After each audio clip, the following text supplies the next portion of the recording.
The surprise attack at Pearl Harbor on December 7, 1941, killed 2,403 Americans. It was followed by a string of Japanese victories. The Imperial fleet and army seemed invincible, seizing Wake Island before Christmas, followed by Guam and the Philippines.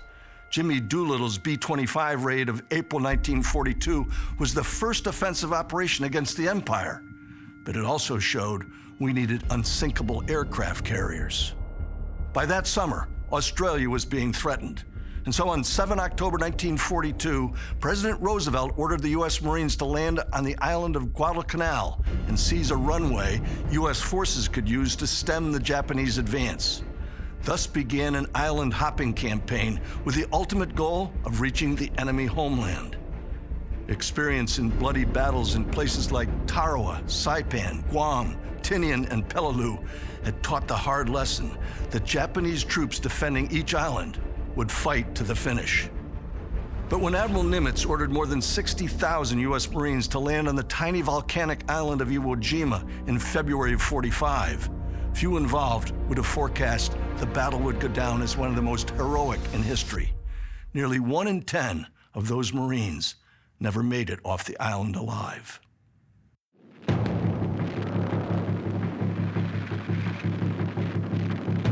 Before the landing, I had the opportunity to listen to a lieutenant talking to his platoon. I'll never forget it. He said, "We'll probably all be killed, but I want you to take 2 with you." After talking to that lieutenant, I knew damn well we had a big fight. It was critical that we do the best at all times. I was scared. Everybody was scared. But when you got into it, that scaredness left you. It's either you or him. We didn't do things for glory. We've been fighting for each other, and we've saved someone's life. We saved it. I don't think any of us feel that we were heroes just because we survived. All the heroes were dead.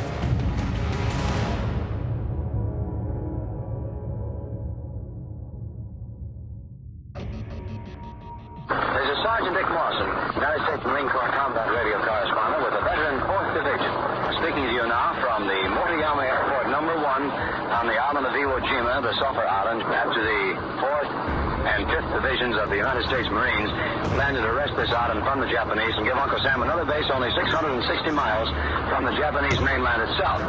The fighting is going on now on a ridge just in front of us.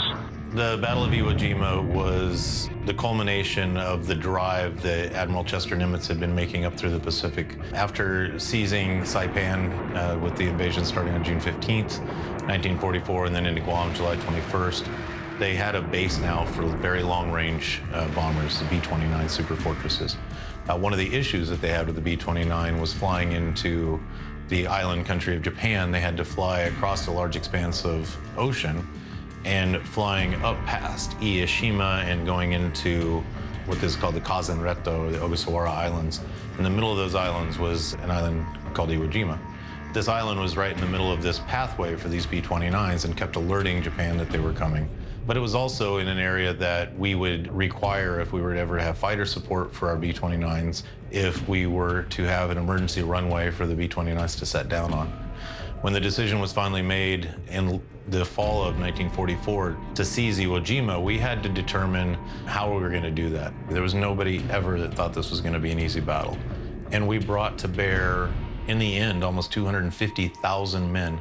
If you count every ship that was out in the ocean at the time, if you count the invasion force of nearly 80,000 United States Marines, we sent 2 major divisions and had another division, the 3rd Marine Division, sitting offshore in reserve. And elements of the 3rd Marine Division would be on shore within the first 2 days. So it was that drastic and that much of a battle. The first landing started right at 9 o'clock. What they did was let everybody in the first 20 waves about get on the island and up on top, and they mowed them down just like ducks. Kobayashi had allowed us 45 minutes to just pack the beaches, first wave, second wave, third wave. And guys in the first wave will say, hey, we landed, unmolested. and basically started walking up the beach and digging in as quick as we could, and finding out that this sand was just horrible to dig in. It's just volcanic ash, and digging into it, you just keep digging and the hole would just fill back in. And so getting below where a bullet was whizzing by was just impossible. We landed there at 10:04 on Red Beach 2. Immediately after landing, we jumped into a hole and the scout sergeant said, "Let's move." And we moved. And when we got out of that hole, another big shell hit right in it. I landed on Iwo about 5th or 6th wave because we couldn't get in. After the first 2 waves went in, there was a lot of carnage on the beach and there was no room for us to land, and there was dead bodies all over. Only the troops that waded ashore got in, and they didn't make it up the first hill. The guys that were bleeding, they died. They had no way of handling so many at one time. When the Marines landed on Iwo Jima, most of them didn't see any of the enemy for quite some time. And that's because even though there were 22,000 to 23,000 Japanese on the island, they weren't on the island so much as in the island. And that's because they had constructed over 11 miles of caves all throughout the island. Some of these were up to 7 stories tall under Mount Suribachi. So all of the artillery and mortars and bombs from the sky that they dropped on this island really didn't do a whole lot to stop the Japanese. We got decimated. It was absolutely the worst amphibious attack in our history. Absolutely unbelievable carnage. And this was the life that these men suddenly found themselves in, this hell that they had trained for, and yet who can train for that? It's impossible. You don't know the training we had. When I landed, I carried 125 pounds on me, and I only weighed 125 pounds. I don't think we thought about difficulties. We had our job to do, and we did it, and we did not stop it. We were probably all scared, but we knew one thing. We had to keep doing what we were doing so that we could keep the enemy away. Each time we went up, we always advanced. You're taught to do your job and don't worry about what may happen to you. Just do your job. I was scared. Everybody was scared. But when you got into it, that scaredness left you. It's either you or him.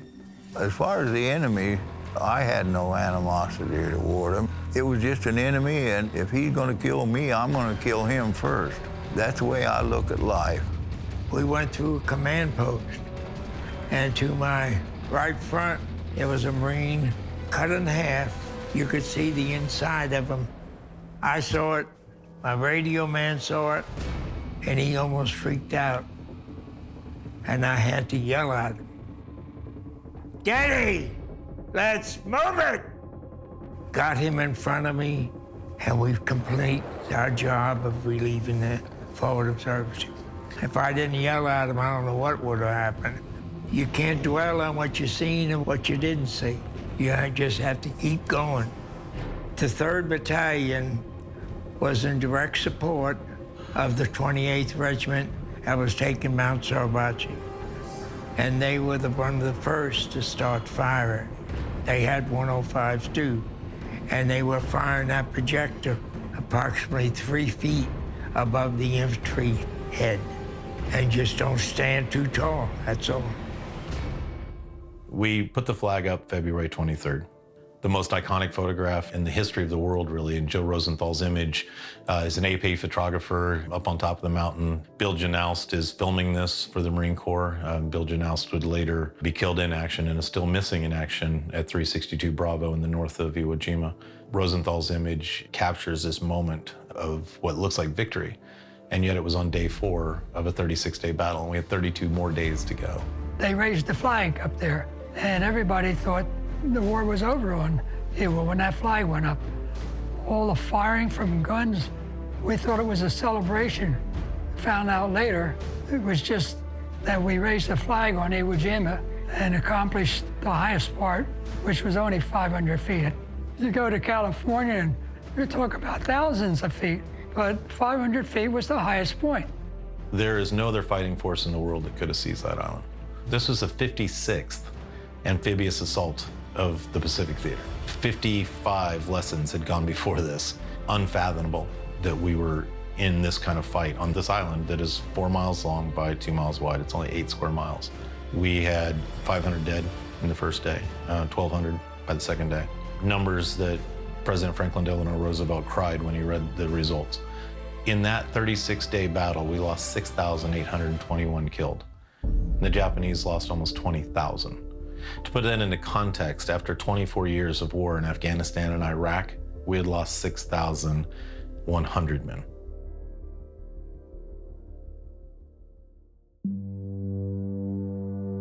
From what I know today, it's one of the biggest things that happened to the Marine Corps. The amount of men we lost, the amount of men we killed in such a small place. Now, this was one of the smallest places in the whole entire war. The legacy of the Marine Corps says that you have to win. If you're going to fight, why fight to let the enemy build up more? You fight to defeat. Being on Iwo Jima was a defining moment, yes. I did not want to be a German or a Japanese. It was a war that had to be won. I don't know of anybody that didn't do their job with brothers, you know, and I guess that was the same thing with every outfit. You stick up for your brother, no matter what, and he'll stick up for you. The island did definitely save American lives, and the fighters did definitely assist our B-29s to go over Japan and not get shot up by fighter aircraft coming up to get them. The idea that taking it was worthless makes no sense whatsoever. If nothing else, just to give us proper vectors into our targets. It was that much closer to Japan. It was that much more of an accurate reading. And from the morale of the pilot, knowing that that American base was down there, knowing that if I have to ditch, I can ditch nearby and they can come get me. I think we discount that if we say that we never should have taken it or we didn't have to take it. After all the battles, and particularly this one at Iwo Jima, they saved almost 25,000 airmen. Yes, it helped, and it relieved the pressure that we all went through. When the Japanese gave up, sure, we were all happy. No, we were happy to get back to land where we were free again. Today, Iwo Jima is a Japanese military base, and they normally don't let people come out here. Only one day a year do they open the base to visitors, and so today's the day, and that's why you see hundreds of people in this hangar here, because people take advantage of it to come out and to pay respects to their relatives or to revisit the site, or like us, just come to pay our respects to the men who fought and died on the sands of Iwo Jima. For a lot of these guys that return, and I've often asked myself, why? Why would you do that? But they're burying things. They're burying their friends again. They're burying some memories. They're trying to put to sleep these nightmares that have stayed with them for 70 years. There's one instance where we're up front, the Marine was leading another Marine out that was white as a sheet of paper. He was in La La Land. He had a blank stare, and he was white as a sheet. I always thought about him. I wondered what kind of a life he had. I try not to think about it, but that's the mistake I made. And then all of a sudden, the schools asked for veterans of World War II to come to the Catholic schools and tell their story. I was talking about it, and I actually enjoyed doing it because it helped me. 72 years ago. It's more than a lifetime for a lot of people. And people that hate that much for that length of time even destroys them. While I was in Japan after the war, I ended up working with a lot of Japanese people. You'd be surprised that you have no animosity at all on them. It is just a wonderful thing. You know, today, you're more thought of than ever before than the days when you first came home. You see all these things they're doing for veterans, having balls, all kinds of stuff spread out. I never thought I'd ever see anything like that. I thought it was all over with. You come home, you didn't think about it. That's the way it was. But as the years went by, the thought of a veteran in the public eye became something. I don't think any of us feel that we were heroes just because we survived. All the heroes were dead.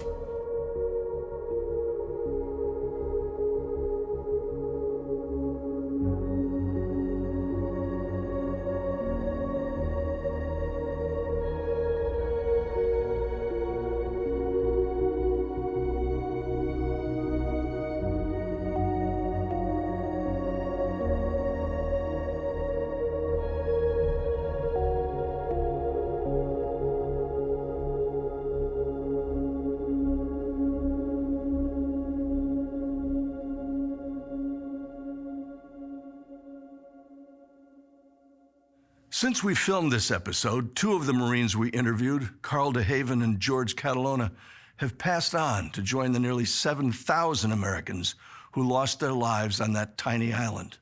More than 20,000 were injured. 27 Marines were awarded the Congressional Medal of Honor. But as you've just seen, bravery and selfless sacrifice were as common as volcanic sand on that tiny island in February and March of 1945. There, the Marines set the standard for what it means to serve our country. For them and generations who've come after, the words Semper Fidelis are more than a slogan. Always faithful is a way of life. From the front lines of freedom, I'm Oliver North.